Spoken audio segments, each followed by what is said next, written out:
అందరికీ నమస్కారం. Welcome to icon politics. నమస్కారం రాజేష్ గారు. నమస్కారం. సార్, ఆ, ఎలా 2024 ఎలక్షన్స్ మొదలయ్యాయి. సీజన్ మొదలైంది. ఆ, పార్టీలు వాళ్ళ పొత్తులు చూసుకుంటున్నాయి. కొన్ని పార్టీలు సింహం సింగల్ అని చెప్పేసి వెళ్తున్నాయి. ఆ, ఇందులో భాగంగా ఆంధ్రప్రదేశ్లో చంద్రబాబు నాయుడు గారు టీడీపీ పార్టీ, ఆ, జనసేనతో ఎప్పటి నుంచో పొత్తులో ఉంది గత 1 ఇయర్గా. ఇప్పుడు కొత్తగా ఈ కూటమిలో బీజేపీ కూడా జాయిన్ అయింది. సో ఈ బీజేపీ కూటమిలో కొంతమంది వాళ్ళు చెప్తుంది ఏంటంటే వారికి ఎంత మాత్రం వాళ్ళకి సమాచారం ఉందో తెలియదు కానీ వాళ్ళ సైడ్ నుంచే అంటే ముఖ్యమంత్రి పదవి వాళ్ళ పార్టీకి వాళ్ళని చెప్పి కొందరు. ఇంకొంతమంది ఏంటంటే ఆ ఏంటి ఎప్పటి నుంచో మీరే మమ్మల్ని బతిమలాడుతున్నారు అనేసి, ముఖ్యంగా రఘురామ్ గారు నిన్న ఏబిఎన్ ఇంటర్వ్యూలో ఈ కామెంట్స్ అన్ని పొత్తుకు మేలు చేస్తాయి, కిడి చేస్తాయి. అసలు ఇలా అయితే ఎలా గెలిపించాలంటారు వాళ్ళని? ఇప్పుడు ఆ, కొలిక్పూడి గారు విష్ణువర్ధన్ రెడ్డి గారి ఇన్సిడెంట్ ఒకటి, తర్వాత సారాయి వీర్రాజు గారిది ఒకటి, సామ్ వీర్రాజు గారిది ఒకటి, ఇడ్లీలు తినేసి చంద్రబాబు నాయుడు గారిని తిట్టడం, ఇలాంటి వాళ్ళని భుజాలు వేసుకుని గెలిపించుకుంటారా? అసలు ఇలా అయితే ఓట్లు ట్రాన్స్ఫర్ అవుతాయంటారా? మీ విశ్లేషణ చెప్పండి సార్. వాస్తవ పరిస్థితి అంటే కళ్ళ ముందుకు వచ్చేసింది. తెలుగుదేశం జనసేన కూటమిలోకి భారతీయ జనతా పార్టీ కూడా రంగప్రవేశం అనేది నిర్ధారణ అయిపోయింది. అలాగే 5 సంవత్సరాల తర్వాత, 6 సంవత్సరాల తర్వాత ఎన్డీఏలోకి మళ్ళీ తెలుగుదేశం పార్టీ పునఃప్రవేశం కూడా ఖరారైపోయింది. ఇది అంతర్గతంగా జరుగుతున్న చర్చలో ఒకసారి కొలిక్కొచ్చేసినట్టుగానే మనకందరికీ తెలుస్తుంది. కాకపోతే అధికారిక ప్రకటనే ఇంకా తరువాయి అన్నమాట. ఇటువంటి పరిస్థితుల్లో మీరు ప్రస్తావించింది చాలా కీలకమైన అంశం.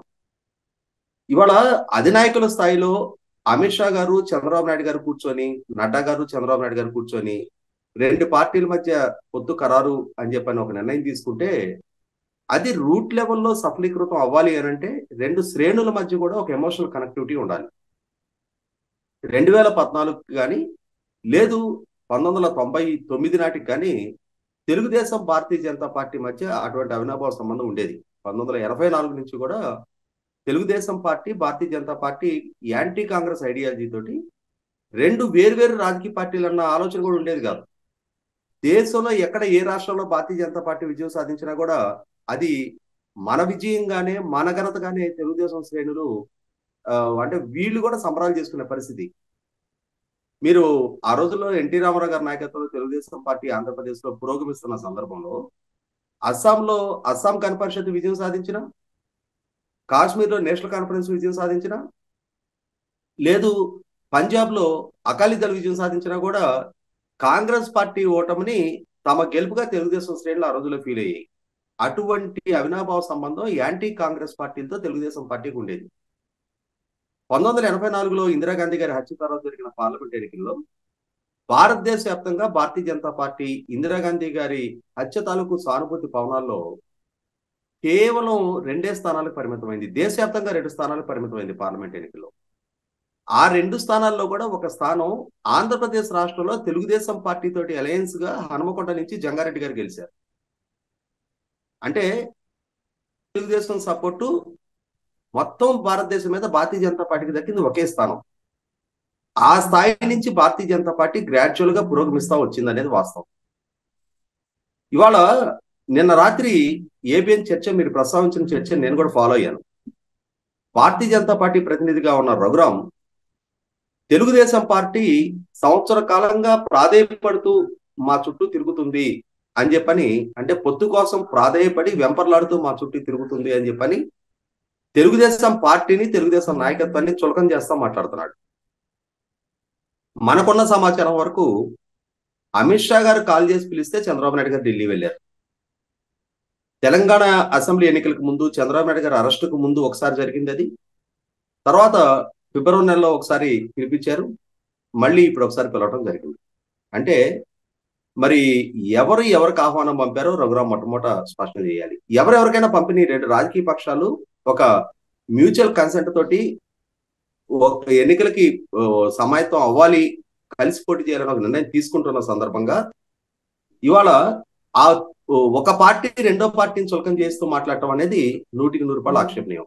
సార్, ఈ మరి మాటలు మాట్లాడుతున్న ఈ రఘురామ్ అనే అతనికి ఎప్పుడైనా అసలు కనిష్టం అతని అధిష్టానం కానీ ఎప్పుడైనా పిలిచి మాట్లాడింది ఇప్పటి వరకు? అంటే 5 ఏళ్లలో అధికారంలోకి వచ్చిన 10 ఏళ్లలో ఎప్పుడైనా కానీ మాట్లాడే స్థాయి ఉందా వీళ్ళకి?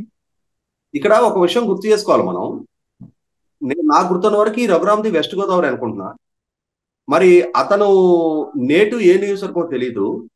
ఆ నియోజకవర్గంలో ఇతనికున్న పరపతి వల్ల భారతీయ జనతా పార్టీకి ఎన్ని వేల ఓట్లు ఇతను వేయించగలుగుతాడు? ఇక్కడ జరుగుతున్నది ఏంటంటే, వీళ్ళల్లో ఏ ఒక్కడు భారతీయ జనతా పార్టీకి ఉపయోగపడే నాయకులు కాదు. భారతీయ జనతా పార్టీ అనే చెట్టు చెప్పుకొని వీళ్ళు కాయలు అమ్ముకుంటున్న నాయకులు. ఎవరో ఉత్తరాదిలో సీట్లు గెలిపిస్తే, కేంద్రంలో అధికారంలో ఉంటే ఆ అధికారాన్ని ఎవరో రెక్కల కష్టాన్ని చూపించి ఇక్కడ వీళ్ళు నాయకులుగా చలామణవుతున్నారు. ఆంధ్రప్రదేశ్ రాష్ట్రంలో భారతీయ జనతా పార్టీకి ఎంత ఓటు బ్యాంకు వీళ్ళందరూ కలిసి తేగలిగారు. ఇదే నాయకులు గత దశాబ్ద కాలంగా చూస్తూ ఉన్నాం, వింటూ ఉన్నాం వీళ్ళందరినీ మీడియాలో. రాష్ట్ర అవసరాల రీత్యా లేదు, రాష్ట్ర అభివృద్ధి కోసం లేదు, పాలకుడుగా ఉన్న జగన్మోహన్ రెడ్డి గారి అకృత్యాన్ని కట్టడి చేయడానికి ఈ నాయకులు కలిసి చేసిన కృషి ఏంటి, సాధించింది ఏంటి రాష్ట్రానికి? ఇవాళ ఏ అంశంలో కూడా రాష్ట్రానికి వీళ్ళు ఉపయోగపడే వ్యక్తులు కాదు. భారతీయ జనతా పార్టీకి కూడా రాష్ట్రంలో వీళ్ళు ఉపయోగపడే నాయకులు కాదు. ఏదో ఆ పార్టీకి ఇక్కడ ఒక శాఖ ఉండాలి, ఆ శాఖ తరఫున కొంతమంది నాయకులు ఉండాలి కాబట్టి వీళ్ళు చలామణవుతున్నారు. వీళ్ళ వ్యక్తిగత అవసరాలు, స్వార్థాల కోసం వీళ్ళు చలామణవుతున్నారు. అందరికందరూ భారతీయ జనతా పార్టీ నాయకులు కూడా నేను అదే ఘటన కట్టను. చిత్తశుద్ధితోటి పార్టీకి అంకిత భావంతో పనిచేసే వాళ్ళు, జీవితకాలం స్వచ్ఛందంగా పార్టీకి అంకితమైన వాళ్ళు వేల మంది ఉండుంటారు. కానీ ఇటువంటి పిడికెట మంది, ఎందుకంటే మీడియాలోకి వచ్చి మాట్లాడుతున్నది వీళ్ళే. ఇవాళ పార్టీ అధికార ప్రతినిధులుగా ఉన్న వాళ్ళు, విల్సన్ గారు ఇటువంటి వాళ్ళు చాలా బ్యాలెన్స్డ్ గా, హుందాగా మాట్లాడుతున్నారు. నిన్న మార్నింగ్ వల్లూరు జయప్రకాష్ మాట్లాడాడు, చాలా పద్ధతిగా మాట్లాడాడు. ఈ రోజు మార్నింగ్ విల్సన్ గారు మాట్లాడారు. నిన్న ఆంజనేయ రెడ్డి గారిని ఇంకో ఛానల్లో చూశాను. వీళ్ళందరూ కూడా ఏంటంటే కమిటెడ్ భారతీయ జనతా పార్టీ నాయకులు. వీళ్ళు చాలా పద్ధతిగా మాట్లాడుతున్నారు. కానీ ఈ రఘురాం లాంటి కొద్ది మంది ఇటువంటి విషప చుక్కలు రేపటి రోజున ఆ పార్టీకి మేలుకన్నా కీడు చేస్తాయి. రేపటి రోజున భారతీయ జనతా పార్టీ ఇక్కడ సైజుతో ఎన్ని స్థానాల కన్నా పోటీ చేయనండి, ఆ స్థానాలకి ఓట్లు పడాల్సింది తెలుగుదేశం, జనసేన ఓట్లు ట్రాన్స్ఫర్ కావాలి. భారతీయ జనతా పార్టీకి ఇక్కడ ఓటు బ్యాంక్ లేదు.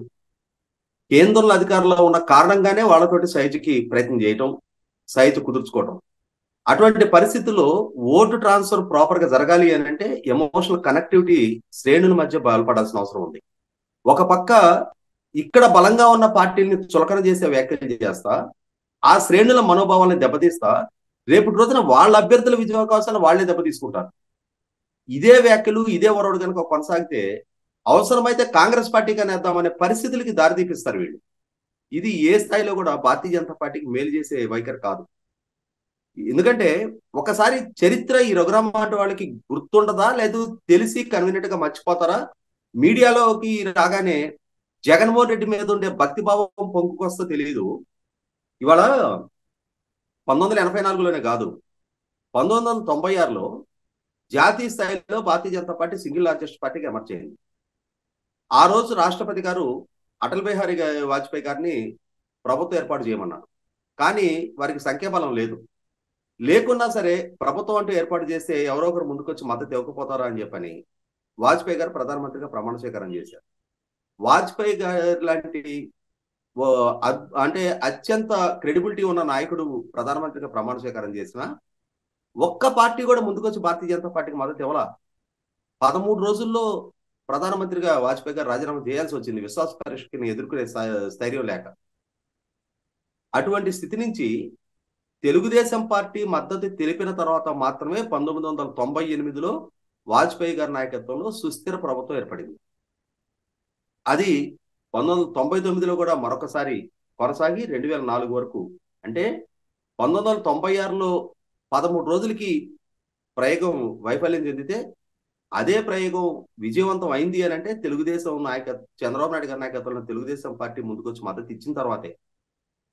భారతీయ జనతా పార్టీ విధానాన్ని దేశంలో ఎజెండాను అమలుపరచగలిగారు అని అంటే 100% వాజ్పేయి గారిని గొప్ప దార్శనికుడిగా ఈ రోజుకి చెప్పుకోగలుగుతున్నారు అని అంటే ఆ రోజు తెలుగుదేశం పార్టీ చూపించిన చొరవ, ఇచ్చిన మద్దతు. అదే సందర్భంలో 2014 ఎన్నికలను కూడా చాలా సందర్భాల్లో భారతీయ జనతా పార్టీ నాయకులు ఇష్టరీతిన వక్రీకరించి చెప్తూ ఉంటారు. నరేంద్ర మోడీ గారి క్రేజ్ వల్ల భారతీయ జనతా పార్టీ అండదండలతో తెలుగుదేశం పార్టీ ఆంధ్రప్రదేశ్ లో అధికారంలోకి వచ్చింది అని చెప్పండి. ఒక్కసారి వాస్తవ పరిస్థితి గుర్తిద్దాం మనం. అంటే చరిత్రలో జరిగిన సీక్వెన్సెస్ అంటే ప్రజలు కన్వీకి గుర్తుండవు అని చెప్పని ఇష్టారీతిన ఇట్లాంటి వాళ్ళు మీడియాలోకి వచ్చి చలమణి అయ్యి అంటే విష ప్రచారం చేస్తా ఉన్నారు. నరేంద్ర మోడీ గారు గుజరాత్ లో 3వ సారి ముఖ్యమంత్రిగా ప్రమాణ స్వీకారం చేశారు. ఆయనకి 1996 అనుభవం గుర్తుంది. ఏ అనుభవం? వాజ్పేయి గారికి దేశంలో ఏ ఒక్క పార్టీ మద్దతు ఇవ్వని పరిస్థితిలో 13 రోజుల్లో రాజీనామా చేసిన పరిస్థితి. అటువంటి సందర్భంలో 2004 తర్వాత తెలుగుదేశం పార్టీ భారతీయ జనతా పార్టీ నుంచి దూరం జరిగింది. దూరం జరుగున్న నేపథ్యంలో రేపటి రోజున 2014 పార్లమెంట్ ఎన్నికల నాటికి తనని ప్రధానమంత్రి అభ్యర్థిగా భారతీయ జనతా పార్టీ పరిగణలోకి తీసుకోబోతుంది అనేది నరేంద్ర మోడీ గారికి ముందుగానే అవగాహన ఉంది కాబట్టి 2011-12లో ఆయన్ని 12 అనుకుంటా గుజరాత్ కి 3వ సారి ముఖ్యమంత్రి ఎన్నికైన తర్వాత తెలుగుదేశం పార్టీ తోటి సైజ్ లేకున్నా కూడా ఆ సైజ్ తీసుకు అడుగులేయటం కోసం ఆ రోజు స్థానిక భారతీయ జనతా పార్టీ నాయకుడు కిషన్ రెడ్డి గారిని బాలకృష్ణ గారి ఇంటికి పంపించారు నరేంద్ర మోడీ గారు. నరేంద్ర మోడీ గారి ముఖ్యమంత్రిగా ప్రమాణ స్వీకారానికి బాలకృష్ణ గారిని ఆహ్వానిస్తున్నారు. అంటే కిషన్ రెడ్డి గారికి బాలకృష్ణ గారికి నిజాం కాలేజీలో సాన్నిధ్యం ఉంది. అంటే ఎన్టీ రామారావు గారి అబ్బాయిని ఆహ్వానిస్తూ తెలుగుదేశం పార్టీ దానికి ఆమోదం తెలపల. దాంతో బాలకృష్ణ గారు అటెండ్ కావడం ఆగిపోయింది. తర్వాత Bharatiya Janata party parliamentary board Narendra Modi గారిని ప్రధానమంత్రి అభ్యర్థిగా ప్రకటన చేసిన తర్వాత వారు మొట్టమొదటి బహిరంగ సభ హైదరాబాద్ నిజాం కాలేజ్ గ్రౌండ్స్ లోనే జరిగింది. వారు హైదరాబాద్ వచ్చిన సందర్భంగా పార్క్ హైత్ హోటల్లో మధ్యాహ్నం పూట ఈవినింగ్ సభ ఉంది. సినిమా ఇండస్ట్రీకి సంబంధించిన ప్రముఖులందరూ మర్యాదపూర్వకంగా నరేంద్ర మోడీ గారిని అంటే ప్రధానమంత్రి అభ్యర్థిగా వారు వచ్చారు కాబట్టి వారిని కలవడం జరిగింది. అప్పటికే భారతీయ జనతా పార్టీ ఈసారి నెగ్గటానికి ఆస్కారం ఉంది, మన్మోహన్ సింగ్ గారి యూపీఏ 10 సంవత్సరాల కాలం అవినీతి రొప్పిలో కూరుకుపోయింది అని, ఆంధ్రప్రదేశ్ రాష్ట్రంలో విభజన గాయాల నేపథ్యంలో ఇక్కడ కొంతవరకు భారతీయ జనతా పార్టీకి సానుకూల ఫలితాలు దేశవ్యాప్తంగా రావడానికి ఆస్కారం ఉందన్న టెంపో బిల్డప్ అవుతున్న నేపథ్యంలో సినిమా ఇండస్ట్రీ నుంచి ప్రముఖులందరూ వచ్చి కలిశారు. ఆ కలిసిన రోజు కూడా నరేంద్ర మోడీ గారు బాలకృష్ణ గారిని పక్క తీసుకెళ్లి ప్రైవేట్ గా మాట్లాడటం జరిగింది. ఎందుకు అంతమందిలో బాలకృష్ణ గారిని ఎందుకు పక్క తీసుకెళ్లి మాట్లాడారు? మీకు తెలుగుదేశం అలయన్స్ లేదే. కిషన్ రెడ్డి గారిని ఎందుకు పంపించారు ఇంటికి? మీకు తెలుగుదేశం అలయన్స్ లేదే. ఆ తర్వాత రాజస్థాను, మధ్యప్రదేశ్, ఛత్తీస్గఢ్ ఈ 3 రాష్ట్రాల అసెంబ్లీ ఎన్నికల్లో భారతీయ జనతా పార్టీ విజయం సాధించింది. అప్పటికి తెలుగుదేశం పార్టీ ఎన్డీఏలో భాగస్వామి కాకుండా చంద్రబాబు నాయుడు గారిని ఆ 3 రాష్ట్రాల ముఖ్యమంత్రుల ప్రమాణ స్వీకారానికి ఆహ్వానించడం జరిగింది. ఎందుకు? తెలుగుదేశం పార్టీ మీ వైపు పరుగులెత్తిందా? మీ వైపు నుంచి ఆహ్వానం అందిందా? ఆ తర్వాత 2014 మే 4వ తారీఖు అసెంబ్లీ పార్లమెంట్ ఎన్నికలు షెడ్యూల్ అయినాయి. దానికన్నా ఒక నెల రోజుల ముందుగా మార్చి 30వ తారీఖు మున్సిపల్ ఎలక్షన్స్ జరిగింది. ఏప్రిల్ 6వ తారీఖు స్థానిక సంస్థల ఎన్నికలు జరిగింది. ఆ 2 ఎన్నికల్లో తెలుగుదేశం భారతీయ జనతా పార్టీ మధ్య పొత్తు లేదు. మరి తెలుగుదేశం పార్టీకి ఎన్ని స్థానాలు వచ్చినాయి? భారతీయ జనతా పార్టీకి మీరు చెప్తున్నారు కదా నరేంద్ర మోడీ గారికి విపరీతమైన క్రేజ్ ఉంది, పాపులారిటీ ఉంది, భారతీయ జనతా పార్టీ బలం మీద తెలుగుదేశం నెగ్గింది అని. ఒక విషయం క్లారిఫై చేయండి. రాష్ట్ర వ్యాప్తంగా 110 మున్సిపాలిటీల్లో 80 మున్సిపాలిటీ తెలుగుదేశం పార్టీ నెగ్గింది. మీకు ఒక్క మున్సిపల్ కౌన్సిలర్ అని వచ్చిందా మొత్తం రాష్ట్రం మీద? ఒక్క మున్సిపల్ కౌన్సిలర్ లేదు. ఏప్రిల్ 6వ తారీఖు జరిగిన ఎంపీటీసీ జెడ్పీటీసీ ఎలక్షన్స్ లో 9 జిల్లా పరిషత్తులు స్ట్రైట్ అవే తెలుగుదేశం పార్టీ నెగ్గింది. ప్రకాశం జిల్లాలో ఒక్క జెడ్పీటీసీ స్థానంతో వైసీపీ ఆధిక్యతలోకి వచ్చింది. వైసీపీకి 3 జెడ్పీల్లో పూర్తి ఆధిక్యత వచ్చింది. మీకు రాష్ట్ర వ్యాప్తంగా ఒక ఎంపీటీసీ స్థానం అయినా దక్కిందా ఆ ఎన్నికల్లో? కానీ మరుసటి నెలలో జరిగిన అసెంబ్లీ పార్లమెంట్ ఎన్నికల్లో తెలుగుదేశం పార్టీ తోటి అలయన్స్ కుదిరిన తర్వాత 4 ఎమ్మెల్యే 2 ఎంపీ స్థానాలు నెగ్గారు మీరు. ఇప్పుడు చెప్పండి, ఎవరు ఓటు ఎవరికి ట్రాన్స్ఫర్ అయింది? ఎవరి బలం మీద ఎవరు నెగ్గారు? మీకు బలం ఉంటే ఒక మున్సిపల్ కౌన్సిలర్ కూడా మీరు ఎందుకు నెగ్గల? ఒక నెల ముందు జరిగిన ఎన్నికల్లో తెలుగుదేశం తోటి పొత్తు ఖరారయ్యాకే మీకు 4 ఎమ్మెల్యే 2 ఎంపీలు దక్కినాయి. ఈ వాస్తవాలు విస్మరించి మీకు కేంద్రంలో అధికారంలో ఉంది కాబట్టి, మీకు ఇక్కడ మీడియాలో స్పేస్ దక్కుతుంది కాబట్టి, ఇక్కడ రాష్ట్రంలో మీకు బలం ఉన్నా లేకపోయినా మీడియాలో అధికార ప్రతినిధులుగా మీరు చలామణి అవుతున్నారు కాబట్టి విషం చిమ్మారు 5 సంవత్సరాల పాటు. ఇవాళ మరొకసారి ఏ పరిస్థితులు ఇవాళ ఎన్డీఏలోకి చంద్రబాబు నాయుడు గారిని ఆహ్వానిస్తున్నారు? దక్షిణాది వర్సెస్ ఉత్తరాది అని చెప్పని కర్ణాటక, కేరళ, తమిళనాడు రాష్ట్రాలు దక్షిణ భారతదేశం విడిగా ఒక దేశంగా ఏర్పాటు చేసుకుంటాము అనే ప్రస్తావనలు వస్తున్న సందర్భంగా కేంద్ర ప్రభుత్వం దక్షిణాది రాష్ట్రాల పట్ల వివక్ష ప్రదర్శిస్తుంది అని జాతీయ మీడియాలో కూడా చర్చ జరుగుతున్న సందర్భంగా ₹1 పన్ను దక్షిణాది రాష్ట్రాల నుంచి వసూలు చేస్తుంటే ప్రపోర్షన్ ఆఫ్ డివల్యూషన్ అందులో 13 పైసల నుంచి 23 పైసల వరకు మాత్రమే దక్షిణాది రాష్ట్రాలకు దక్కుతుంది. వేరే ఉత్తరాది రాష్ట్రాలకు వచ్చేటప్పటికి ₹1 పన్ను ఆ రాష్ట్రాల నుంచి వసూలు అవుతుంటే అక్కడ ₹7 నుంచి ₹2.70 వరకు ఆ రాష్ట్రాలకు దక్కుతుంది అనే అంశాన్ని మీడియాలో విస్తృతంగా చర్చనీయాంశం అయిన తర్వాత డిఫెన్స్ లో పడ్డ మీరు దక్షిణాది నుంచి ఒక బలమైన పార్టీ మీతో ఉండాలి అనే ఉద్దేశంతో చంద్రబాబు నాయుడు గారిని మీరు గత నెలలో ఆహ్వానించారు. చంద్రబాబు నాయుడు గారికి కూడా ఇక్కడ జగన్మోహన్ రెడ్డి గారిని ఎదుర్కోవాలి, జగన్మోహన్ రెడ్డి గారు చేస్తున్న వ్యవస్థల విధ్వంస నేపథ్యంలో కేంద్ర ప్రభుత్వ సహకారం అవసరం, రేపు అధికారంలోకి వచ్చినా కూడా కేంద్ర ప్రభుత్వ సహకారం అవసరం అనే ఉద్దేశంతో మీ ఆహ్వానాన్ని మన్నించారు, సానుకూలంగా స్పందించారు. తెలుగుదేశం శ్రేణులకు ఇష్టం లేకుండా కూడా సర్ది చెప్తున్నారు. ఇటువంటి సందర్భంలో ఇరు పార్టీల నాయకత్వాలు వారు సాఫీగా ఒక నిర్ణయం తీసుకుంటున్న సందర్భంగా ఈ రఘురాం లాంటి నాయకులు చేసే ఈ వ్యాఖ్యలు వీళ్ళ నాయకులు అంటానికి కూడా లేదు. ఎందుకంటే వీళ్ళు కనపరిచే నాయకత్వ పట్టమే లేదు. అటు రాష్ట్రానికి ఉపయోగపడాల, ఇటు ఆ పార్టీకి ఉపయోగపడాల. వీళ్ళు పార్టీ మీద బతుకుతున్నారు. ఖచ్చితంగా రేపు రోజున పార్టీకి మేలు కన్నా ఇటువంటి వాళ్ళ వ్యాఖ్యలు కీడు చేస్తాయి. తెలుగుదేశం శ్రేణుల మనోభావాలు గాయపడితే, ఓటు ట్రాన్స్ఫర్ జరగకపోతే ప్రత్యర్థులకైనా లాభం జరుగుతుందో కానీ మీకు నష్టం జరుగుతుంది. ఆలోచించుకోండి. భారతీయ జనతా పార్టీ మేలు కోరే వాళ్ళైతే రాష్ట్రం నుంచి ప్రాతినిధ్యం వహిస్తున్నాం, ఈ రాష్ట్రానికి రుణపడి ఉన్నాము, ఈ రాష్ట్రం వల్లే మనం రాజకీయంగా ఈ స్థాయికి వచ్చామనే అవగాహన మీకుంటే లాయల్టీ రాష్ట్రం పట్ల ప్రదర్శించండి, ప్రజల పట్ల ప్రదర్శించండి. అదే సందర్భంలో తెలుగుదేశాన్ని కించపరటం అనే ఆలోచన నుంచి బయటపడండి. అది మీకు గౌరవం పెంచుద్ది తప్ప తెలుగుదేశాన్ని కించపరిచి జగన్మోహన్ రెడ్డి దగ్గర మెప్పు పొందుదాము అనుకుంటే అంతిమంగా మీకు రాజకీయ మనుగడ కోల్పోవటం ఖాయం. మీకన్నా భారతీయ జనతా పార్టీ అగ్రనాయకత్వంతో చంద్రబాబు నాయుడు గారి అసోసియేషన్ చాలా సుదీర్ఘమైంది. అది గుర్తుంచుకుంటే మంచిది సార్. అందుకే అంటే ఇప్పుడు వీళ్ళు కామ్ అయితే ఎలా సార్? రేపు పొద్దున్న యూసీలు అడిగేది ఎవరు? ఎందుకంటే ప్రభుత్వంలోకి వచ్చిన వెంటనే జూన్ నుంచి మళ్ళీ స్టార్ట్ చేస్తారు కదా, యూసీలు సబ్మిట్ చేయాలని చెప్పేసి, మీరు ఊరికి డబ్బులు తింటున్నారు అనేసి, ఏటీఎం గా వాడుకుంటున్నారు కేంద్ర ప్రభుత్వం అనేసి. మరి ఇలాంటి వాళ్ళు కామ్గా ఉంటే ఎలా సార్? వాస్తవంగా ఇటువంటి భావజాలం ఉన్న నాయకులు చాలా మందిని భారతీయ జనతా పార్టీ సోము వీర్రాజు గారిని పక్కకు జరిపిన రోజే వాళ్ళందరినీ పక్కకు జరిపారు, వాళ్ళ ప్రాధాన్యత తగ్గించారు. ఈ అడపా ఈ రఘురాం లాంటి వాళ్ళు ఒకళ్ళిద్దరు అంటే మేము ఉన్నాము అని చెప్పని వాళ్ళ ఉనికిని చాటుకునే ప్రయత్నం చేస్తున్నారు. ఇప్పుడు గతంలో ఎవరెవరు ఆ రోజు పొత్తు విచ్ఛిన్నానికి బాధ్యులు కారకులు అనేది భారతీయ జనతా పార్టీ నాయకత్వానికి కూడా ఒక స్పష్టత ఉంది. అటువంటి సందర్భంలోనే ఇప్పుడు వాళ్ళందరినీ చాలా వరకు పక్కకు జరిపారు. ఇప్పుడు ఎలయన్స్ సందర్భంగా కూడా వాళ్ళకి ఎవరికి టికెట్లు ఇవ్వటానికి కానీ వాళ్ళని మోయటానికి కానీ తెలుగుదేశం పార్టీ సిద్ధంగా ఉండదు అనేది వాళ్ళకు కూడా తెలుసు. కాబట్టి భారతీయ జనతా పార్టీ కూడా ఒక సుదీర్ఘ నేపథ్యం ఉన్న రాజకీయ పార్టీగా, తెలుగుదేశం పార్టీతోటి సుదీర్ఘ అసోసియేషన్ ఉన్న పార్టీగా వాళ్ళు కూడా పునరాలోచించుకుంటారు. చూద్దాం సార్. ధన్యవాదాలు సార్. మీరు చెప్పినట్టు కేంద్ర పెద్దలు కళ్ళు ఓపెన్ చేసుకునేసి కళ్ళు తెరిచి కాస్త ఇలాంటి నష్ట నివారణ చర్యలు తగ్గిస్తే మంచిది. చూద్దాం సార్. ధన్యవాదాలు సార్.